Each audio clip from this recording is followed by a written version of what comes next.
How to log in to BiliBili account. Hey everyone, welcome back to Wake&Tech. If you're trying to log into your existing BiliBili account, first of all, launch open a web browser and then type in bilibili.tv in the URL box and search. Make sure that you're inside the homepage of BiliBili, from where you need to click on the sign in button at the upper right corner. Just mouse over to that and from the expanded menu click on sign in.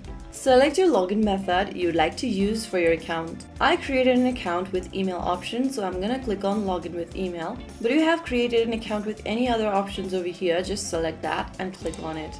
Now click on this little confirm box at the bottom before clicking the option and click on the option. Once you do that, enter your email address and your password, or enter your credentials for any other login options that you've selected and click on login. Soon after you do that, you'll end up in the home page logged in to your BiliBili account. If you found the video helpful, don't forget to like, share and subscribe to our channel. I will be back again in the next video. Thank you for watching.